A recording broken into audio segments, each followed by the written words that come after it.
Today I'm going to explain AI agents, and by the end of this video you'll have very good understanding of agents and how to build them. If you stay until the end, I'm going to show a demo of investment portfolio AI agent that connects to my database to read my portfolio, connects to the internet to get the latest share prices, analyzes and summarizes financial documents.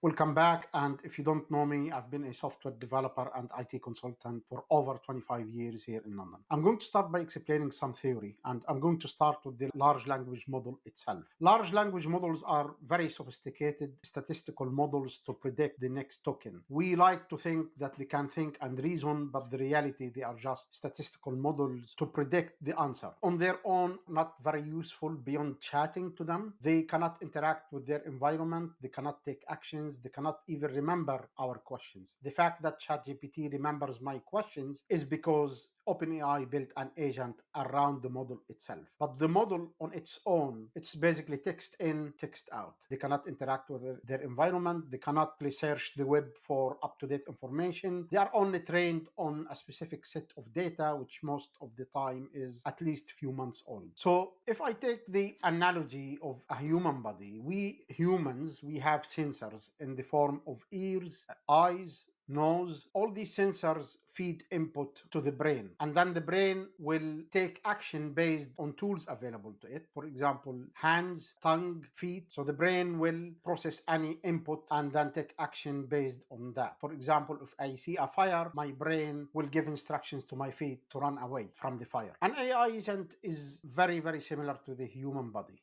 Basically, the large language model, it's the brain of the agent. The agent will have a memory and will also have tools which the agent can invoke at its own discretion. So the key components of AI agents is the large language model, as I mentioned, is the brain. The code is basically functions, and these functions must be designated as tools, and I must describe what exactly this function does. That will tell the large language model what this function does, and the large language model will invoke these functions that I wrote. My code are the tools available to the brain, which is the large language model.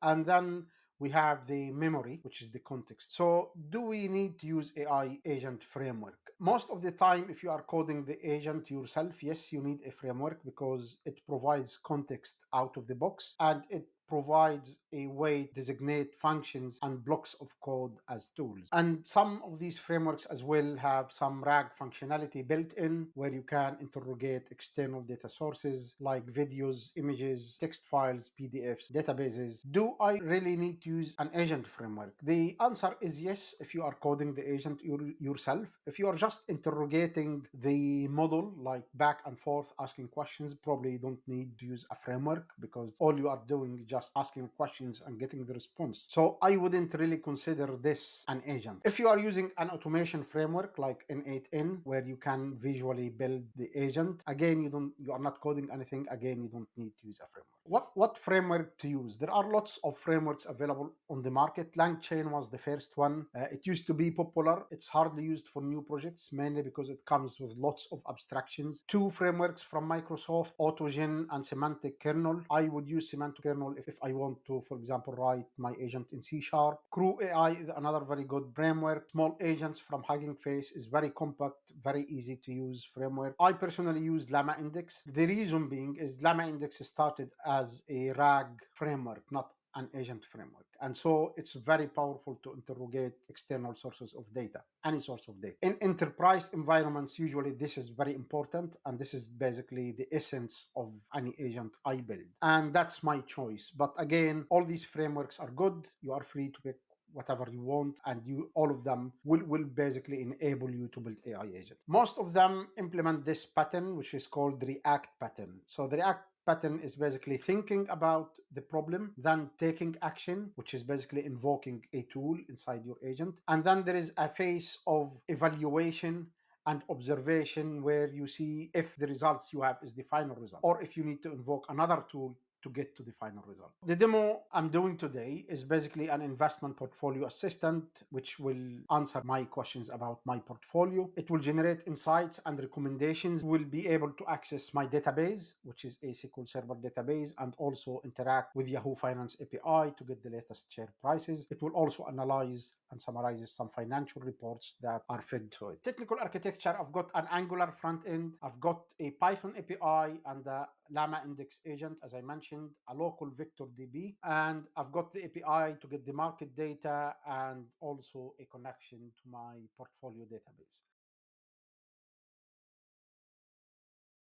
For the purpose of this video, I've created a small database running locally on my laptop, and we have the Python API and the LlamaIndex framework, and we have also a folder for the Angular app. Lots of code here, but AI coded most of it in under 2 hours. I'm using Abacus Code LLM, which is very cheap way to get a coding tool. It's only $10 a month. The main thing I'd like before I show the demo, this investment strategy.txt file. So I added this text file to my project, and it's basically plain English, just prompts for the AI agent. In this text file, I say there are 2 rules for my portfolio. The first one is no security can be more than 10% of the whole portfolio value. And the second rule is the total risk score of the portfolio cannot exceed 3. This is the front end. The front end will read from my portfolio database, give me an overview of the portfolio, how many securities, some other stats in their asset allocation. In this case, I've got 90%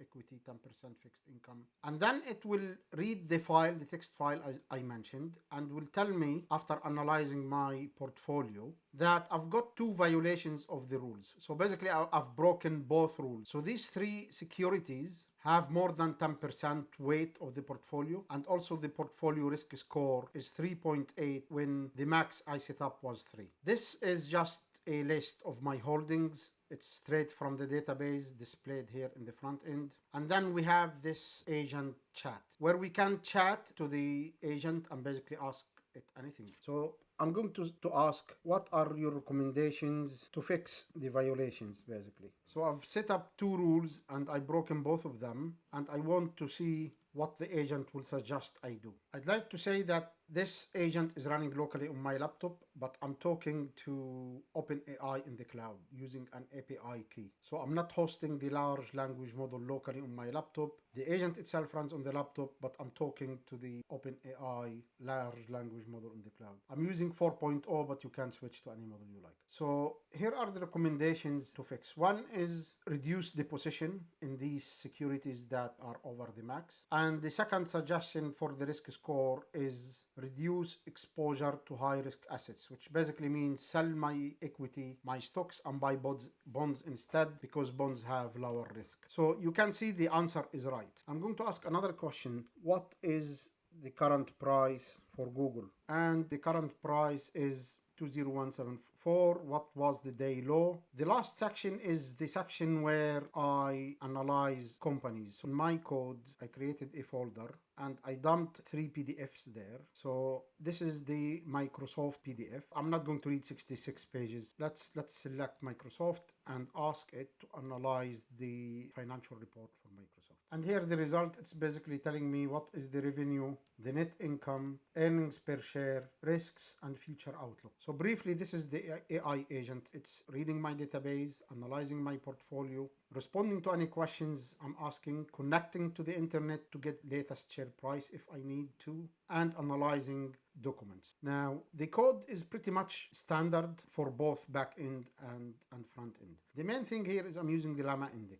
The most important method here is the create agent. And if you look at this function create agent, you can see it returns React agent. We already talked about React agent, which is the pattern that most frameworks use. You just specify the tools that this agent will use. In this case, the name of the function and the description of the function. The name and description are mandatory, and you must provide them, because this is the only way the agent can understand what this function exactly do. And when it comes to responding to question or invoking actions, it uses the description to understand what this function will do. Now, this function itself is just a normal code. It's nothing out of the ordinary. It's just a normal Python code. That's why I'm saying using a framework makes your life much easier. Because in this case, most of this code is just a standard code. The only thing, I'm creating the agent using the LlamaIndex framework and providing a list of tools to the agent.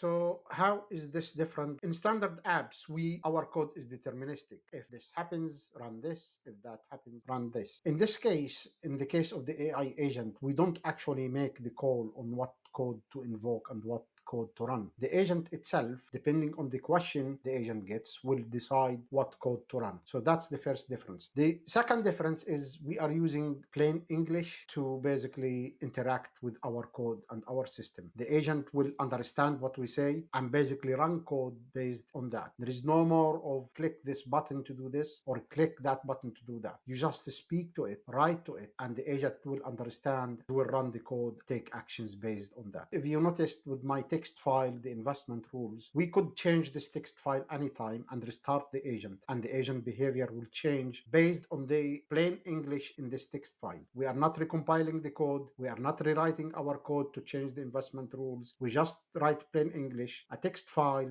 dump it, restart the agent. Code hasn't changed. We did not recompile any code, and it will run. And this is a big difference from the way we used to develop software. I hope you got some value from this video, and if you did, please don't forget to like and subscribe.